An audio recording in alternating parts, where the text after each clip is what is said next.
Chers frères et sœurs, en Jésus-Christ, je vous salue tous dans le Seigneur. En ce jour, je vais parler comme un prophète.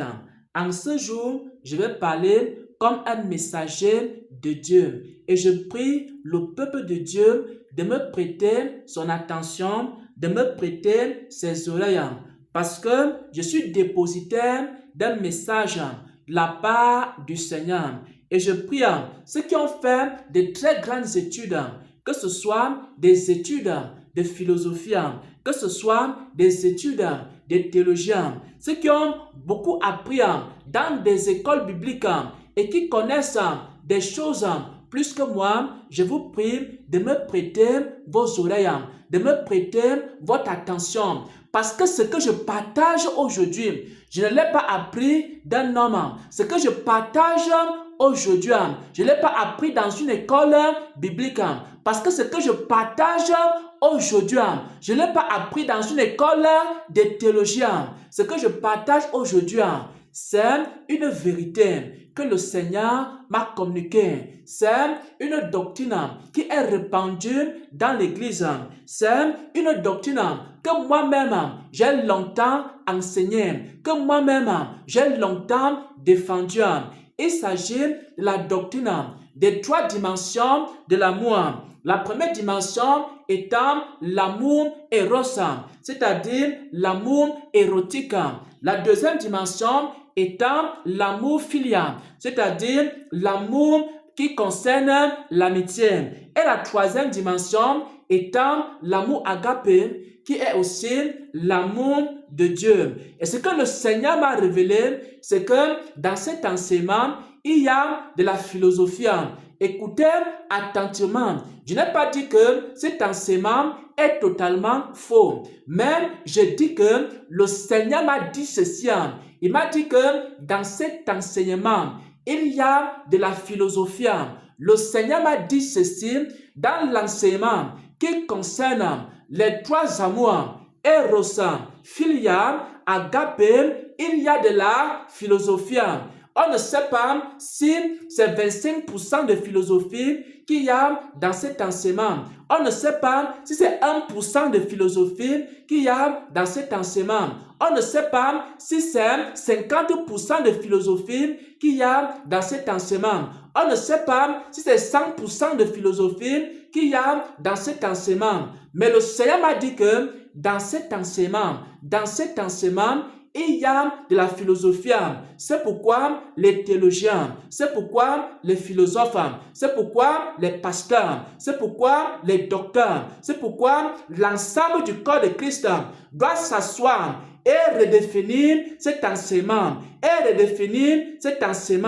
enlever ce qui est philosophique dans cet enseignement et garder uniquement ce qui appartient à Dieu dans cet enseignement. Et maintenant, en tant que prophète, je partage avec vous l'expérience que le Seigneur m'a fait vivre et ce que le Seigneur m'a dit à ce sujet. Avant de passer aux Écritures, en tant que prophète, je dis ici au peuple de Dieu exactement ce que Dieu m'a dit concernant cet enseignement. Première chose, dimanche passé, il y a un frère qui m'a écrit. Il a partagé avec moi un enseignement qu'il a reçu dans son église, que son pasteur avait partagé dans l'église. Comme le frère était confus, il m'a posé la question de savoir est-ce que l'amour, Eros, Philia, Agapé, est-ce que ce n'est pas de la théologie?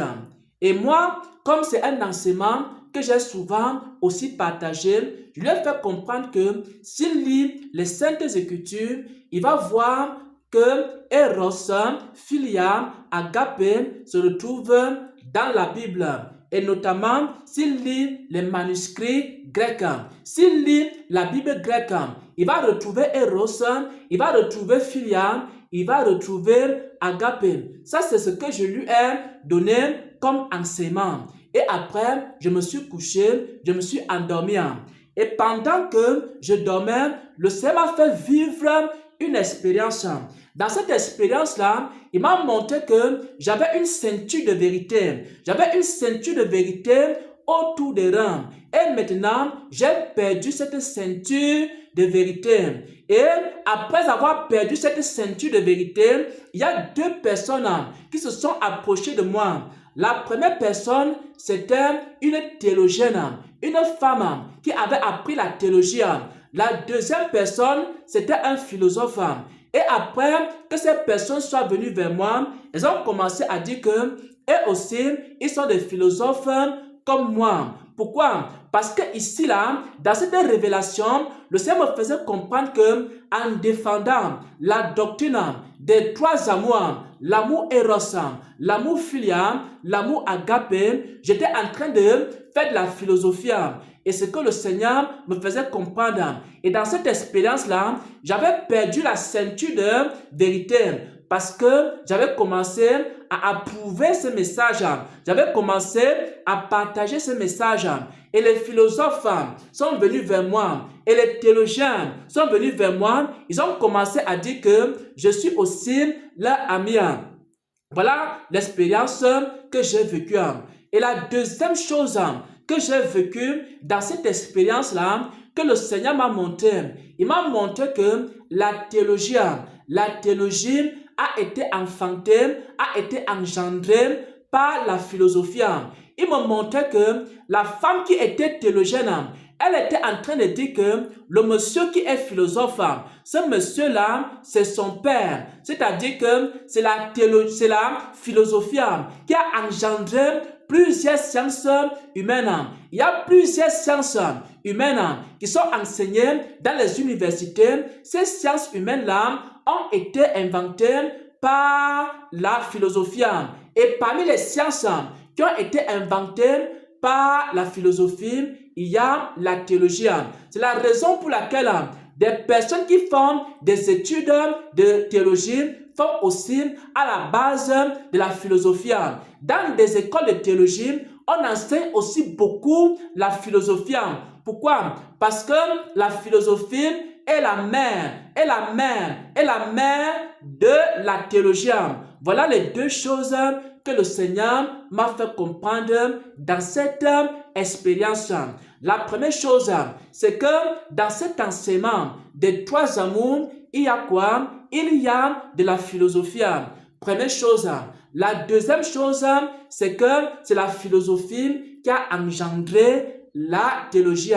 Parce que dans les raisonnements théologiques, on retrouve beaucoup de philosophie. Les personnes qui ont été beaucoup dans les écoles bibliques et qui ont obtenu des diplômes en théologie, ils raisonnent beaucoup. Ils font beaucoup de philosophie. Parce que à la base, il y a plusieurs qui ont obtenu d'abord des licences en philosophie, des masters en philosophie, avant de faire maintenant la théologie.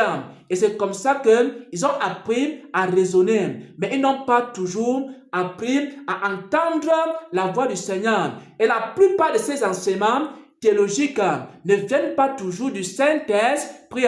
Et le Seigneur m'a donc montré un enseignement théologique dans lequel il y a de la philosophie. Et maintenant, si on revient à cet enseignement proprement dit, après avoir reçu cette expérience-là, j'ai donc commencé à me poser des questions et à faire mes propres recherches.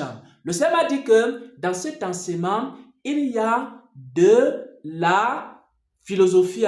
Et moi aussi, quand je me suis réveillé de cette expérience-là, j'ai fait mes recherches personnelles. Chacun peut faire ses propres recherches personnelles.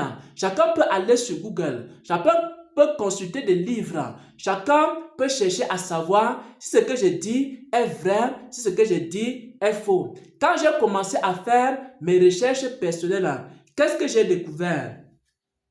J'ai découvert que premièrement, l'amour Eros, ce qu'on appelle Eros, c'est que Eros est une divinité grecque. Voilà ce que j'ai appris. Parce que je défendais l'amour Eros, l'amour filial, l'amour agapé. Mais lorsque le Seigneur m'a parlé de cette expérience-là, j'ai fait mes recherches personnelles. La première chose que j'ai découvert et qui m'a scandalisé, c'est que Eros est un dieu grec, est une divinité grecque.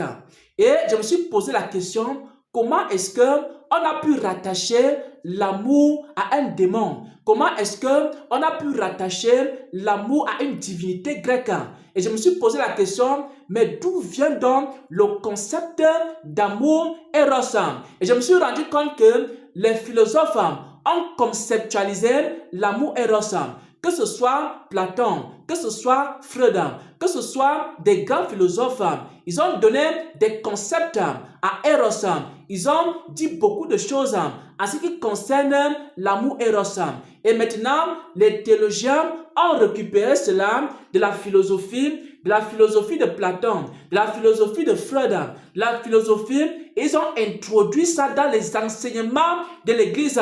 Et lorsque j'ai vu une divinité grecque se retrouver dans un enseignement chrétien, j'ai été scandalisé. Ça, c'est la première chose qui m'a scandalisé, frère et sœur en Christ. La deuxième chose qui m'a scandalisé, c'est que lorsque j'ai commencé à regarder les manuscrits grecs,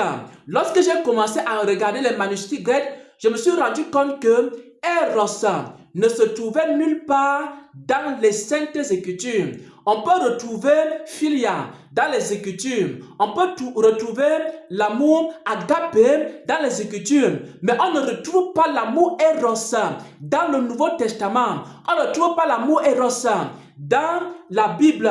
Alors je me suis posé la question, comment est-ce qu'on a fait pour introduire une divinité qui n'existe même pas dans la Bible? Même dans la Bible grecque, vous n'allez jamais retrouver Eros. Et alors, j'ai compris que ce que le Saint-Esprit m'avait révélé était vrai. Et le Saint-Esprit m'avait révélé qu'il y avait de la philosophie. Il y avait de la philosophie dans cet enseignement. C'est-à-dire, les théologiens sont allés puiser dans la philosophie de Platon. Les théologiens sont allés puiser dans la philosophie de Freud. Les théologiens sont allés puiser dans la philosophie antique. Ils sont allés puiser la divinité de l'amour, la divinité de la débauche, la divinité de la dépravation sexuelle. Ils ont appelé ça amour Eros. Et on commence à enseigner ça dans l'église. On commence à enseigner ça dans la maison de Dieu. Peuple de Dieu, enfant de Dieu.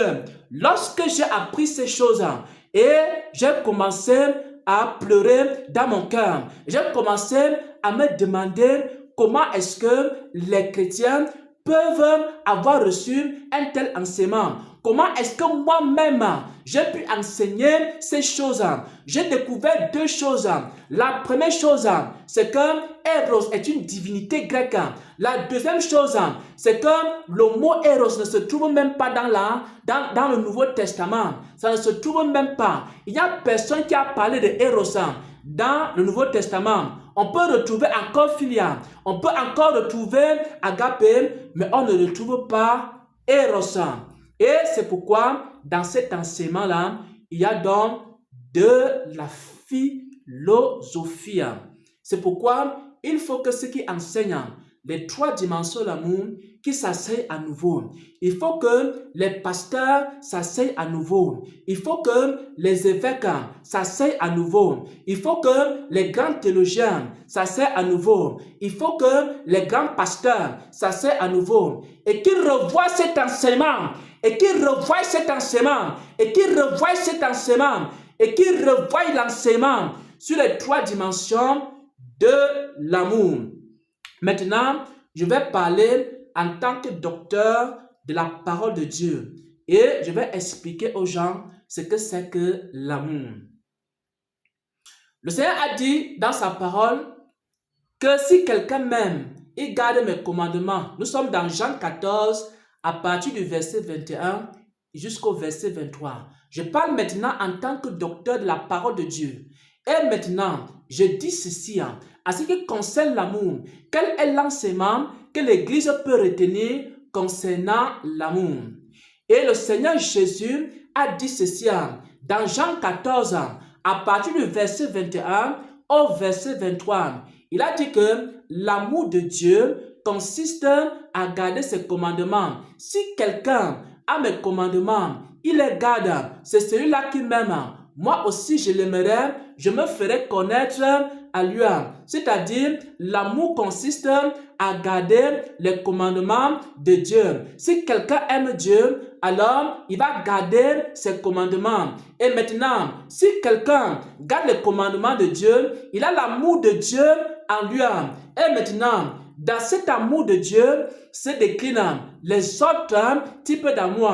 Par exemple, lorsque tu gardes les commandements de Dieu en ce qui concerne le mariage, tu manifestes l'amour conjugal. C'est-à-dire, dans les commandements de Dieu concernant le mariage, on demande à l'homme d'aimer sa femme. On demande à l'homme de prendre soin de sa femme. On demande à l'homme de traiter sa femme comme son propre corps. Ça, ce sont des commandements en ce qui concerne le foyer. Et lorsque quelqu'un manifeste cette obéissance à ces commandements de Dieu concernant le mariage, il manifeste l'amour conjugal.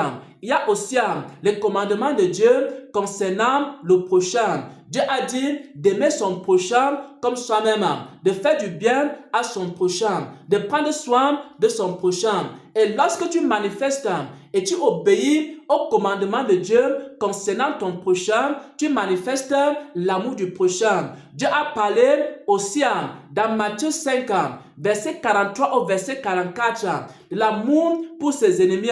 Il a dit que Dieu fait pleuvoir sur les bons et sur les méchants. Et nous aussi, on doit aimer nos ennemis. On doit prier pour ceux qui nous persécutent. On doit également faire du bien à ceux qui nous font du mal. On doit dire du bien à ceux qui disent du mal contre nous. Ça, c'est manifester l'amour envers son prochain. On doit faire quoi? Si notre ennemi a faim, on doit lui donner à manger. Si notre ennemi a soif, on doit lui donner à boire. Et ainsi, on manifeste l'amour du prochain et de ses ennemis. Et lorsque on obéit au commandement de Dieu en ce qui concerne ses ennemis, on est en train de faire quoi? On est en train de manifester l'amour envers ses ennemis. Donc, il existe donc l'amour de Dieu. Et cet amour se manifeste de plusieurs manières. Lorsque on obéit au commandement de Dieu concernant notre prochain, on manifeste l'amour du prochain. Lorsque on obéit au commandement de Dieu concernant le mariage, on manifeste l'amour conjugal. Lorsque on obéit au commandement de Dieu concernant nos ennemis, on manifeste l'amour pour les ennemis. Et c'est ainsi que l'amour se manifeste. L'amour, c'est l'amour qui vient de Dieu. Le véritable amour vient de Dieu. Il est défini dans 1 Corinthiens 13. Et le Seigneur Jésus a dit ceci: l'amour de Dieu consiste à garder ses commandements. Et maintenant, lorsqu'on garde les commandements de Dieu dans nos relations avec notre prochain, on manifeste l'amour du prochain. Lorsqu'on garde les commandements de Dieu dans notre relation envers les ennemis, on manifeste l'amour pour ses ennemis. Lorsqu'on garde les commandements de Dieu par rapport, par exemple, à la famille, on manifeste l'amour familial. Par rapport aux frères et aux sœurs, on manifeste l'amour fraternel. Lorsque je garde les commandements de Dieu vis-à-vis de mes frères, vis-à-vis de mes sœurs, je manifeste quoi? L'amour fraternel. Et voilà comment on peut par exemple enseigner l'amour dans le corps de Christ. Mais si on commence à enseigner l'amour qui est tiré des concepts philosophiques, si on commence à enseigner l'amour que Platon enseignait, si on commence à enseigner l'amour que Nietzsche enseignait, l'amour que Sigmund Freud enseignait, l'amour que les grands philosophes enseignaient, alors on est plutôt en train d'aller tirer dans la philosophie des enseignements qu'on va amener dans l'église. On n'a pas besoin d'amener la philosophie à l'église. On n'a pas besoin d'amener le feu étranger dans l'église. quand il s'agit de défendre la vérité, quand il s'agit de défendre la vérité, les prophètes de Dieu doivent se lever. Les prophètes de Dieu doivent se lever. Nous devons enlever tous les termes philosophiques dans les enseignements chrétiens. Nous devons enlever tous les termes exotériques dans les enseignements chrétiens. Nous devons enlever tous les termes mystiques dans les enseignements chrétiens. On doit retenir uniquement ce que le Saint-Esprit nous révèle. On doit retenir uniquement ce qui est écrit dans les Saintes Écritures et ne pas aller emprunter dans la philosophie des enseignements qu'on va donner à l'Église. C'est ce que le Saint-Esprit enseigne ici. Et le Saint-Esprit dit ceci. L'enseignement qui concerne l'amour éros, l'amour filia, l'amour agape, cet enseignement contient de la philosophie. Et si vous continuez à défendre cet enseignement tel qu'il est enseigné depuis des années, depuis des siècles, alors vous êtes en train de défendre la philosophie qui est contenue à l'intérieur. Et le Seigneur va vous demander des comptes. Et le Seigneur va demander les comptes à tous les pasteurs et prédicateurs qui vont continuer à prêcher cette doctrine-là. Parce qu'à l'intérieur, il y a de la philosophie. Alors, pasteur, prophète, docteur, théologien, grand érudit, grand connaisseur de la Bible, asseyez-vous, faites vos propres recherches. Quand le Saint-Esprit m'a enseigné ces choses, je me suis aussi assis et j'ai fait mes recherches. En faisant mes recherches, j'ai découvert des choses abominables. J'ai découvert qu'on rattachait l'amour à une divinité appelée Eros. Vous savez ce que c'est que l'érotisme? Vous savez ce que c'est que l'érotisme? Vous introduisez l'érotisme dans l'église. Vous introduisez la sexualité dévergondée, la dépravation des mœurs dans l'église, dans la maison de Dieu. Est-ce que vous savez ce que le Saint-Esprit n'a fait que m'enseigner depuis une semaine sur l'amour éros et sur l'érotisme et sur la manière dont les chrétiens ont des rapports sexuels à cause de cette dimension purement diabolique de l'amour. Parce qu'on associe l'amour à un démon. Et c'est pour ça que la sexualité chrétienne est aujourd'hui dans la dépravation. C'est pour ça que les pasteurs aujourd'hui sont dans la dépravation sexuelle. C'est pour ça que les chrétiens aujourd'hui sont dans la dépravation sexuelle. Parce qu'on a introduit une divinité, parce qu'on a introduit des concepts de la dépravation, on a introduit des concepts de l'iniquité dans l'église. Et cela a détruit la façon même d'avoir des rapports sexuels aujourd'hui. Et il faut que l'église rentre dans la pureté, dans la sainteté de la doctrine et de la vérité. Au nom de Jésus-Christ, j'ai partagé cette parole en tant que prophète et en tant que docteur de la parole de Dieu. Soyez bénis, soyez fortifiés en Jésus-Christ. Amen, amen, amen.